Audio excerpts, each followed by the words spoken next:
थोडंसं कागद परत थोडी पोरं बोलून सोमवारीचं एकदा कागद घ्या ना बोला आहे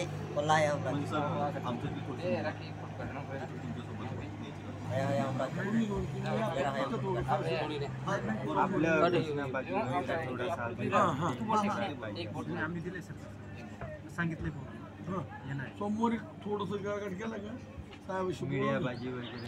परत एकदा ना तिकडे जाऊ आपण आयुक्तालयाला आहे ना सर तिथे इफेक्ट पडतो तिकडे लगेच आयुक्तालयात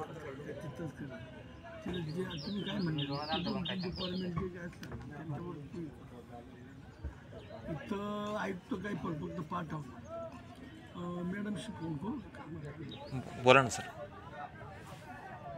कारण काल त्या तिकडे येऊन गेल्या हा ना सर तिकडच्या काय नाही आता मुलांचीला भेट द्यायला आलो आहे काय काहीतरी मार्ग मॅडम पुढे वरती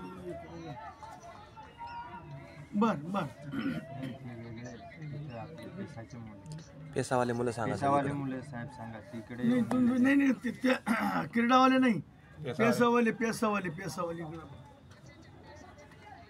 हां एजीना पत्र दिलेलं आहे की तुम्ही असं ऍफिडेव्हिट करा आणि की सुप्रीम कोर्टाच्या निर्णयाच्या अधीन राहून देण्यात यावं म्हणून आणि ते ऍफिडेव्हिट करतायत.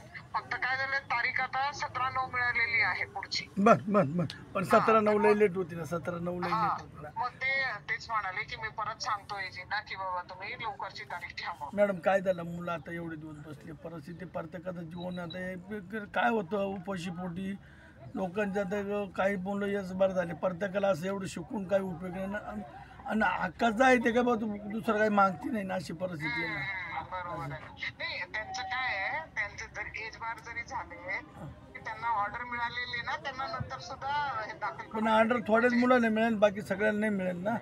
नाही पण जे सिलेक्शन झालेलं आहे ना ज्यांचं त्यांना मिळून जाईल.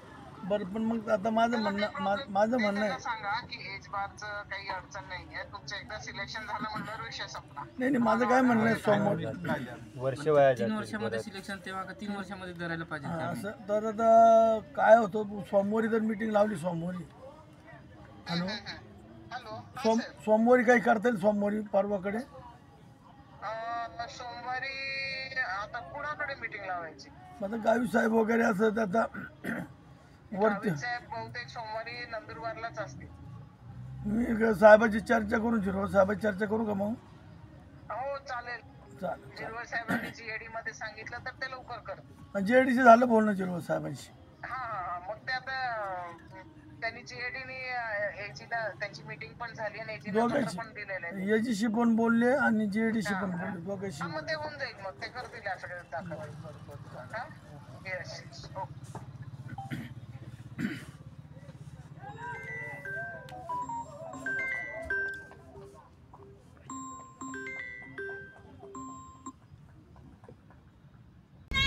घेतल्याशिवाय राहणार नाही.